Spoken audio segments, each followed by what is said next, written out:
pertanyaan saya Bante, kebanyakan kita di wihara umat Buddha nih rasanya belum lengkap kalau belum dapat blessing dari Bante. Padahal dari ceramahnya saja banyak yang kita bisa tercerah gitu. Tapi kalau belum ada blessing nih rasanya belum lengkap. Bagaimana ini Bante? Terima kasih. Kenapa manusia kok suka blessing, Pak Jurumudi?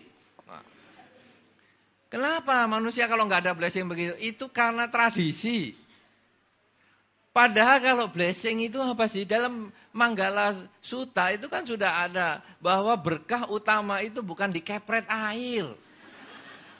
Baca Manggala Sutta, tidak ada 38 berkah itu kepretan air, berkumpul dengan mereka yang bijaksana, tidak berkumpul dengan yang tidak bijaksana, menghormat mereka yang patut dihormat. Itu semua berkah utama, kepret air tidak termasuk.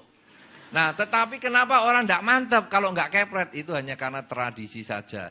Sayangnya saudara, hanya urusan kepret yang tidak mantap. Tidak ada yang mengatakan kalau meditasi, kalau enggak ada kok enggak mantep. Enggak.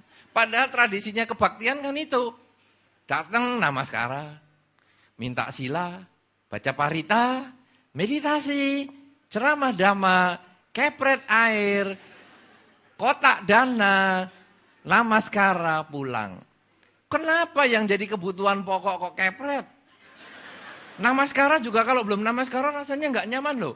Pergi ke wihara, lapor dulu namaskara, lapor. Baca parita, kalau enggak baca parita kok enggak enak ya rasanya. Baca, kepret, enggak kepret kok enggak enak.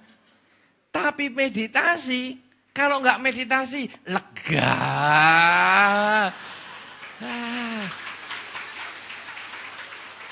Aneh sungguhan. Padahal ini semua level di tradisi semua ini. Milih maunya. Itu sama dengan kalau tradisi. Kalau minta makan leluhurnya bakar makanan sungguhan. Minta pakaian sungguhan. Minta dolar jadi kertas yang dibakar. Bukan dolar sungguhan. Coba kalau 100 dolar dibakar. Leluhur kaya raya. Kita yang hidup menderita.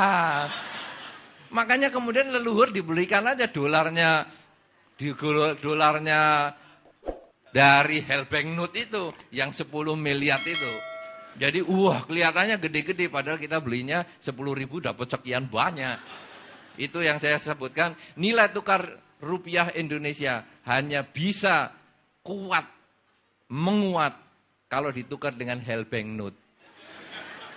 Kalau ditukar dengan baht kalah. Tukar dengan dolar apalagi. Singapura dolar begitu.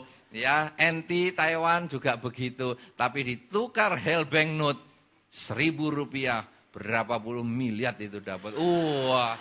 Tingkat ekonomi kita hebat sekali itu. Nah. Jadi kalau Anda pengen kaya, simpan Hellbanknote banyak-banyak. Jatuh tempo nanti dijual. Sukses. Beli emasnya juga emas kertas. Batangan, gunung juga bisa. Gunung emas, gunung perak, sebudak-budaknya juga ada. Nah, saudara-saudara, jadi tadi masalah itu hanya karena tradisi saja. Dan kadang-kadang umat sendiri memang suka agak ada mistik-mistiknya itu. Bante kepret. Kok sedikit bante ngepretnya kurang banyak. Ya, kepret itu hanya simbolik. Karena pada zaman dulu ketika ada satu kota yang terkena bencana, kemudian meminta kepada Sang Buddha untuk membacakan Ratana Sutta dan kemudian dibikinkan air parita lalu Bante Ananda mengepretkan ke seluruh kota dengan membacakan Ratana Sutta. Itu sehingga malapetaka lenyap. Tapi tentu itu karena modal karma baik penghuni kota itu juga. Nah kalau Anda dikepret sampai basah kuyup, karma baik kurang, ya tetap menderita. Tapi kalau karma baiknya banyak, tanpa kepret seperti sore hari ini pun, mesti sukses semua. Karena Anda melihat kondisi saat ini adalah kesempatan berbuat baik. Ini kan disebut hari baik. Sang Buddha kan pernah ditanya, apakah yang disebut hari baik dan buruk? Bukan karena Selasa Kliwon, Jumat Wage, bukan. Hari baik adalah kesempatan ketika berbuat baik. Hari buruk adalah ketika kita mengisi hari itu dengan kejahatan. Jadi hari ini adalah hari baik. Tanpa dikepret pun Anda akan sukses selalu, hidup bahagia dengan melaksanakan Buddha Dhamma. Terima kasih.